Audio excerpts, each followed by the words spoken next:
Assalamualaikum warahmatullahi wabarakatuh.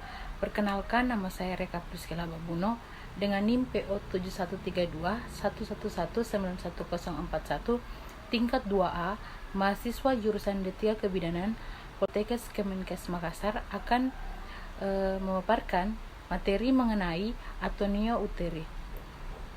Tanpa membuang waktu, mari kita simak video berikut. Yang pertama, kita masuk pada pengertian atonia uteri. Atonia uteri adalah kondisi ketika rahim tidak bisa berkontraksi kembali untuk melahirkan. Kondisi ini dapat mengakibatkan perdarahan pasca persalinan yang dapat membahayakan nyawa ibu.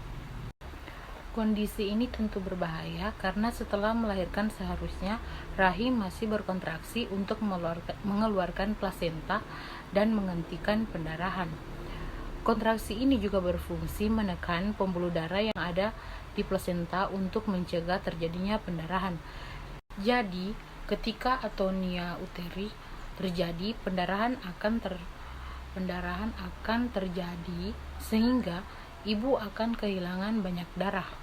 Atonia uteri perlu diwaspadai karena sekitar 75-80% perdarahan pasca persalinan disebabkan oleh kondisi ini. Gagalnya rahim berkontraksi biasanya ditandai dengan gejala-gejala berikut. Yang pertama itu meningkatnya detak jantung, yang kedua menurunnya tekanan darah, yang ketiga nyeri punggung, dan yang keempat itu keluar darah yang sangat banyak setelah bayi dilahirkan. Kondisi seperti ini memang mengerikan, tetapi jika dokter berhasil mendeteksi adanya atonia uteri berdasarkan beberapa gejala di atas, keadaan seperti ini bisa ditangani. Selanjutnya kita masuk pada penyebab terjadinya atonia uteri. Ada banyak faktor yang dapat membuat rahim gagal berkontraksi setelah persalinan. Beberapa penyebab umum dari atonia uteri diantaranya yaitu: yang pertama, persalinan lama atau persalinan tertunda.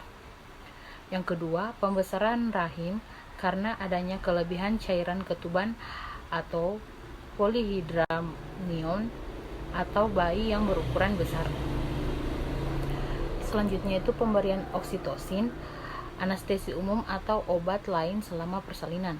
Dan yang keempat, proses induksi persalinan menggunakan obat. Selain itu, ada beberapa kondisi lain yang juga dapat meningkatkan risiko terjadinya atonia uterus.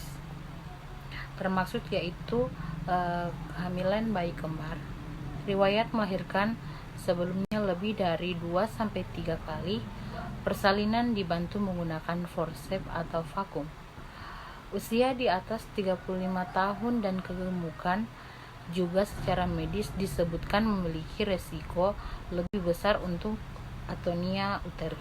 Lalu kemudian kita masuk pada diagnosis atonia uteri. Atonia uteri diagnosis ketika rahim tampak lunak, rileks, dan ada kelebihan pendarahan pasca persalinan bayi. Dokter mungkin dapat memperkirakan kehilangan darah dengan menghitung jumlah pembalut yang digunakan oleh ibu. Pemeriksaan fisik oleh dokter juga akan membantu mengesampingkan penyebab lain dari pendarahan seperti robekan pada serviks.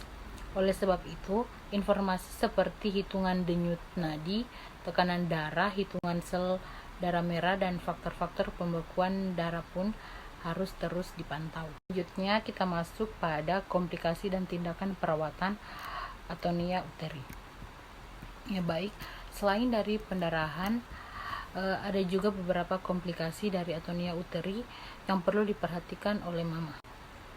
Misalnya seperti pusing, tubuh terasa lemas, anemia, dan tidak bisa beraktivitas. Jangan dianggap sepele masalah ini karena anemia atau kelelahan setelah melahirkan meningkatkan kemungkinan seorang ibu mengalami depresi pasca persalinan. Kehilangan darah yang tidak terkontrol dan berlebihan dari yang normal juga dapat menyebabkan shock hemoragik.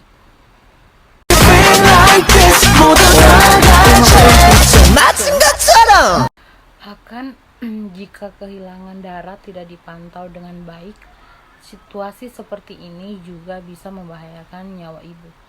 Tindakan pertama yang perlu dilakukan yakni menghentikan pendarahan dan mengganti darah yang telah hilang. Umumnya mama akan diberikan cairan infus intravena atau IV dan transfusi darah jika perlu. Perawatan ini termasuk pijat rahim, yakni dokter menempatkan satu tangan di vagina untuk mendorong rahim dengan tangan lainnya di atas dinding perut menekan rahim.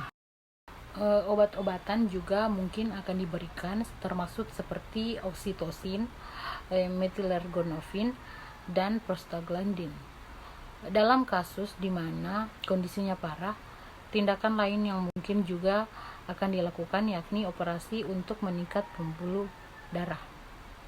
Bisa juga dilakukan embolisasi arteri uteri, yakni dengan menyuntikkan partikel kecil ke dalam arteri uteri untuk menghambat aliran darah ke rahim.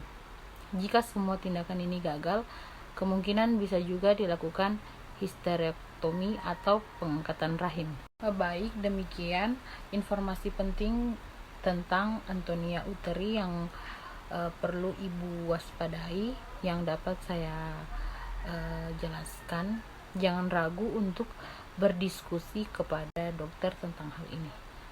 Sekian dan terima kasih. Salam. 맞은 것처럼 뱅뱅